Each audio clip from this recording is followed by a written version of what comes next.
I ended up in my coding boot camp, I ended up having to leave halfway through, and I said, okay, I still want to keep coding. Needed to take some time off, and I said, all right, I'm gonna just teach myself. So I'm a really stubborn person when it comes to solving problems, and I will just beat my head into the wall until I fix it and solve it. So this is a lot about like how I solved the problem of I don't know any JavaScript and I want to work in front end. So here we go. So who am I? Again, I'm Akira. I'm what's called a subject matter expert, which I take the expert a little bit lightly, at a educational technology company called Emeritus. What we're doing there is we are building a full stack MERN boot camp with a Ivy League college whose name I'm not allowed to say, so you're just gonna have to guess. Um, I'm also a mentor with mintbean.io, which is an early career kind of accelerator for new developers in the field, and also the Turing School, which is a Denver-based coding boot camp. I'm a former opera singer. I do still sing. COVID kind of put the kibosh on that, but maybe one day I'll do a lightning talk on how to sing opera. So we'll see how that goes. I reference a lot of the resources that I use to learn JavaScript on my own on my digital garden, which is just my website with a ton of resources at akirabrand.com. So we've all been there. I know I'm pretty new to this field, but I feel like, if you go to school, you're not going to necessarily always work in the same tech stack your entire career. You're going to have to move around a little bit. And if you haven't moved around, maybe you're the exception, or I just haven't met you yet, or maybe you're just going to do it sooner or later. So you'll be there soon. So this is my face. When I left Turing and I was like, I really want to learn front ends. I think it would suit my temperament, but I don't know what I'm doing. All I know is Ruby. I love Ruby. Like, I'm excited to go back to it at some point, but I was pretty nervous. So if you're feeling pretty intimidated by a brand new stack or a brand new language, I'm telling you, I'm here to help you out. We're going to talk about some things that worked for me, and hopefully you won't feel like this for very long. So let's rank it on a play for good, better, best. So what I did at first is I kind of, since I was coming from that school mindset, I said, okay, maybe I have to do more schooling. Maybe more classes is like the way to go. So I took some classes. I did like front end masters. I did a Westboss class, and it really worked to get the basics down. I got my array prototype methods all down. I did FizzBuzz. I was like, okay, I'm feeling it, but I feel like it was a little bit not really quite getting all of the little tiny bits and pieces of the code together in the way that I was used to when I was learning Ruby in school. Because we wouldn't just learn Ruby, built-in methods. We would build projects. I said, okay, I need to figure out a way to kind of make this a little bit better. So I think that's a good way to start, especially if it's a brand new language, is just take a quick class on Udemy or something like that. But you really want to pop out of that sooner rather than later. Don't make the mistake I did and like take classes or tutorials for like 4 months. That's just kind of like a waste of time after some certain point. You got to start to fold it into other things. I was also really lonely at that time. Like I was just doing my own thing and I kind of felt like this guy all the time, like in my soul, and I was really missing Ruby and I was really out of my comfort zone in JavaScript and just like didn't know what I was doing. And I said, okay, I need to figure something else out. So this is better. This is what I found, a thing called hackathons, which I'm sure you're all super familiar with. If you're not familiar with it, a hackathon is when a very small group of people, or even an individual coder, will just hack on a project, try to get an MVP out there in a matter of hours or a matter of days. And this really helped me, especially at the beginning. You can see my How Fire Are You app like worked, but it wasn't the best design. And then I started, getting better design and like pumping out working applications that were very small within, 3 to 4 hours, which was super awesome. And it was a good way for me to get those tiny bits of code to work, together and actually build a project. I found a community, that's the Mint Bean community that I did all this with. And not only was I learning then from the community, like JavaScript specifically, but I was learning about tooling. I was upping my technical sophistication. I was getting extra eyes on my code. So like maybe if like a import statement was wrong or like a module.exports like wasn't there, I could have someone be like, hey, you have to do this really ethereal thing that they don't teach you in the classes. And that helps me a lot. It's really good to have that learning community around you. Also, when you're not trying to learn this at work, and again, this is outside of work. If you have a JavaScript job, of course, you're going to learn on the job, but this is what you can do in conjunction to that. If you're not at work, you can have a little bit more space to take more risks and also like fail epically. And it's not the end of the world because you're not getting paid. It's not like a deliverable, it's like, oh crap, this like Didn't work out, that's fine. This is an example of one of my epic fails that I had for a hackathon. This is my proudest epic fail. I really wanted to build a weather app, and of course, everyone's using the Open Weather API and doing it based on GPS data. And I was like, ooh, I'm gonna be like super cool. I'm gonna get weather on Mars, and it totally didn't work. It like crashed and burned. I couldn't get the JSON data to render properly. Like everything was nested. I did not understand async await at all. It was just a hot mess, right? But I learned a lot more than I would have learned just like Googling like what is async await and like trying to just like read about it. I tried to use it in a project. And so even though it didn't work, I had the space to fail epically. 10 out of 10 would recommend. So that's a net positive effect. What do I do now? Okay, so this is the best way that I've personally found to learn outside of work. Um, and we do have an Uber best, so we're gonna get to that in a second.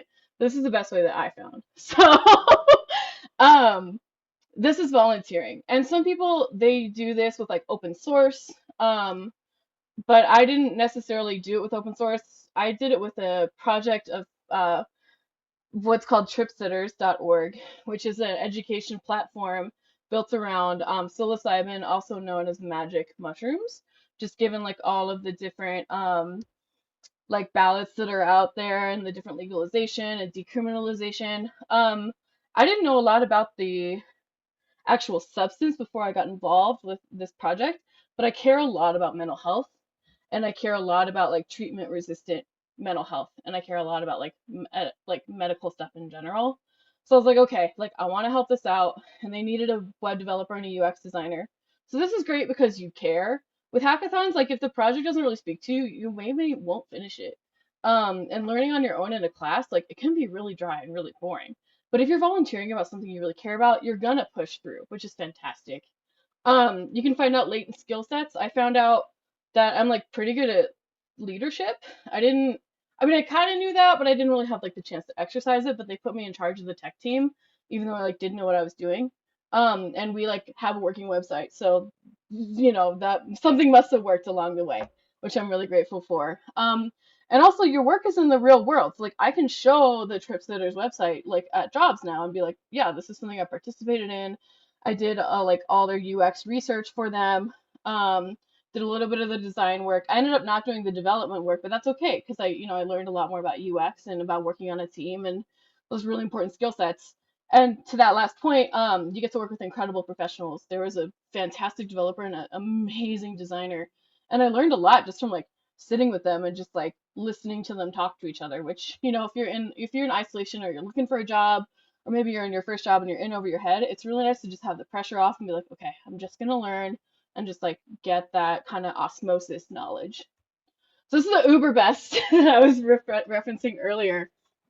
Um, for me, this is what really has supercharged my JavaScript knowledge, and really taken it from like how do I explain this? Taking it from like I don't want to say like zero to hero, but I'll say zero to hero because why not? I already said it.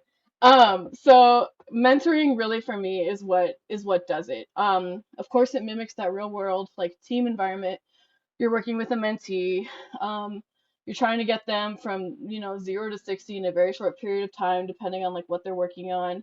It builds empathy for other people maybe who are in the same spot that you were, like however long ago, and you can also realize like how far you've come. Like I had a lot of imposter syndrome around JavaScript, and now I still have a little bit of it, but I'm like, oh, like okay, like I know enough to be able to teach someone, and I also know enough about finding out what I need to know to be able to help someone else find out what they need to know, which is like a great skill to be able to pass on. Also at work, like I would have isolated issues, and of course I would like need to figure it out, which was fine, but I wouldn't know why it was a problem. And for some reason, when I mentor, I can find like the gaps in my knowledge in like a why context. Like, why don't I understand how this like particular like testing suite like Selenium works? Like, why don't I understand why this like really complex piece of JavaScript code that like a senior engineer wrote like doesn't make sense to me? And then I'll go to my mentee and she'll be like, yeah, I'm working on testing. And I'm like, oh, like I just didn't understand this basic tenet about testing because I just have been on my own for so long and had no one to like tell me. So, and there's also, of course, like that awesome feeling that you get when your mentee like understands something, or maybe someone below you at work understands something and you're like, awesome, like I contributed to that. or vice versa when you're like, oh, like I finally understand something now and I get to like go and learn more about it. That's it. The end. Thanks for coming to my lightning talk, and yeah, I appreciate everyone being here tonight. Awesome. Thank you so much.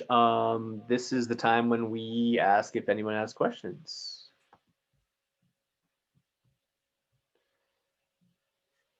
Uh, yeah, just unmute and no need to raise your hand. Just unmute and ask the question. You got him. Great talk, Akira, and very appreciated. And I like learning about that Uber mentor thing. Um,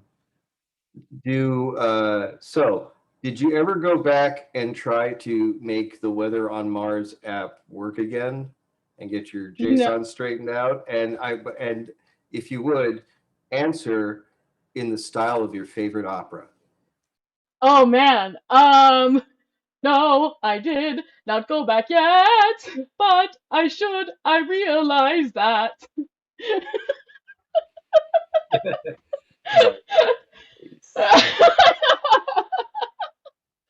Amazing. as long as you keep singing like that, if you ever need collaboration with that, hit me up on the Cascadia JS Slack. Yo, you got it. You know we're gonna sing together. Well, Um, I meant code, but sing too. Yeah, sure. awesome. Um, I actually had a question about, you said 4 months of kind of like spinning on your own and like doing tutorials was too long. hmm Obviously they gave you a base knowledge too. So what would you, if you could do it over again, would you do it for tutorials for 2 weeks, for a week, for zero, for a month? Like how would You you? know, I think what I would do is mix it up. Like I don't think that like tutorials and classes are bad. I think they're super good. I think that sometimes the way that I used them like really sucked. Like so just like, doing it in isolation and like not mixing it up with like a working project at least, like trying to work on a project and like being like, okay, I don't understand this particular technology, let me go do a tutorial on it to serve the project. Something else I would do differently is not be too stuck in like the school mindset. I think that sometimes coming out of like university or code school, you can get really stuck in like, oh, I can only use these specific resources and like I have to stay like within my code school's curriculum or like I have to like find something really similar to my code school to like learn from. And I think if I'd opened my own like mind to like different learning opportunities like everywhere I looked, I think I would have had a little bit of an easier time of it.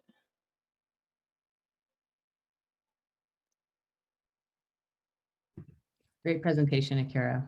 It was nice to hear about your journey. I know that you and I had met in person a while back, and so it was nice to kind of see it laid out more like in a timeline fashion. So thank you so much for sharing with all of us.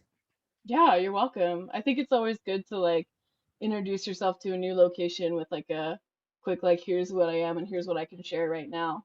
So I appreciate your thanks. Thank you. Quick question here. Was wondering, for your mentee, like, how did you go about finding them, and then what was the inspiration behind that?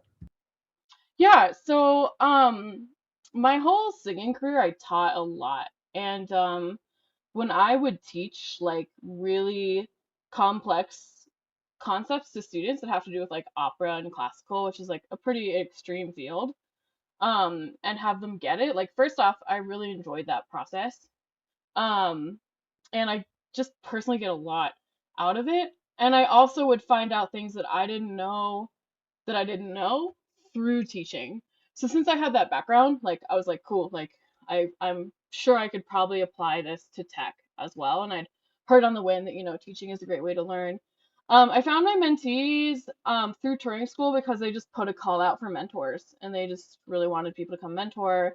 Same thing with Mint Bean, they put a call out for mentors and I said, yeah, I'm your person. Cool. And then Yeah.